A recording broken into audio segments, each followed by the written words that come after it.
తెలుగు ప్రేక్షకులందరికీ నమస్కారాలు. ఓం గం గణపతయే నమః. శ్రీ గణేశ పురాణం సోమకాంత వర్ణనం ద్వితీయ అధ్యాయం. సూత మహర్షి కథను ఇలా కొనసాగించారు. ఇలా సోమకాంత మహారాజు ధర్మబద్ధంగా ప్రజారంజకమైన పరిపాలన చేస్తుండగా అతడికి పూర్వజన్మ కర్మ పరిపాకం వల్ల అతిదారుణమైన కుష్టు వ్యాధి సంక్రమించింది.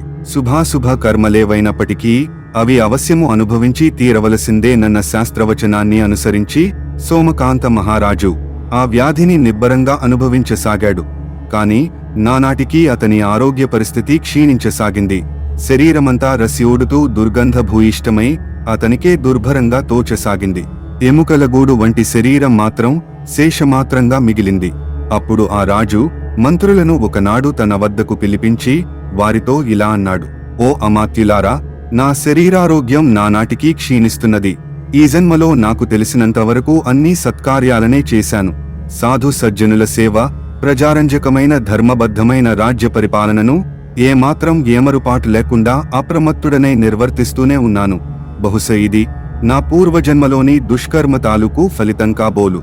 దుర్గంధభూయిష్టమైన ఈ శరీరంతో ఇంకా ఇలాగే నేను రాజ్యపాలనను చేయదలుచుకోలేదు.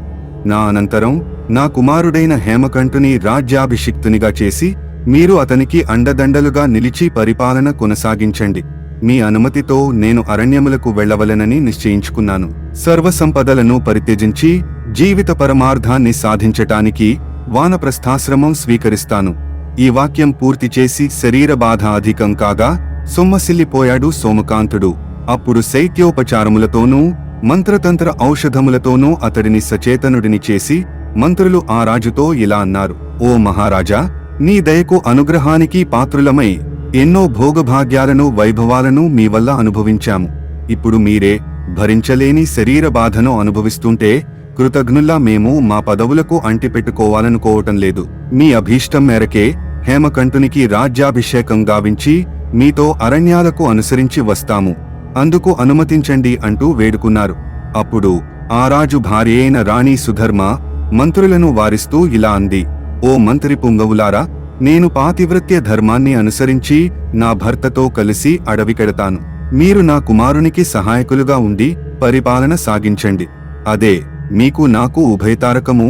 అలాగే కుమారుడైన హేమకంఠుడు కూడా, తండ్రి మీ సేవకన్నా నేను ఇంక కోరుకునేదేమీ లేదు. ఈ రాజ్యము ధనము వీటివల్ల నాకేమీ ప్రయోజనం లేదు. మిమ్మల్నే అనుసరించి వచ్చి మీ సేవలో తరిస్తాను అన్నాడు.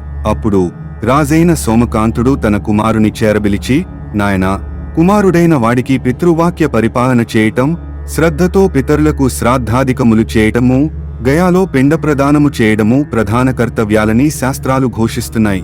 కనుక నీవు ఈ మంత్రివర్యుల సాయంతో రాజ్యపాలన కొనసాగించు.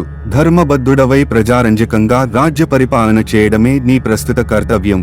నేను ఒక్కడినే భార్యాసహితుడనే అరణ్యాలకు వెళ్ల నిశ్చయించాను అని అతనిని తనతో తోడ్కుని రహస్య ఆలోచనా మందిరంలోకి వెళ్లి అతడికి నానా విధములైన ఆచార వ్యవహారములను, రాజనీతి రహస్యములను ఇలా ఉపదేశించసాగాడు. ఇది శ్రీ గణేశ పురాణం ఉపాసనాఖండములోని సోమకాంత వర్ణనం అనే 2వ అధ్యాయం సంపూర్ణం. ప్రేక్షకులారా, మీకు ఈ వీడియో నచ్చితే మీరందరూ వీడియోని లైక్ చేసి, షేర్ చేసి, సబ్స్క్రైబ్ చేసి ప్రక్కనే ఉన్న గంటని కొట్టండి. ధన్యవాదాలు.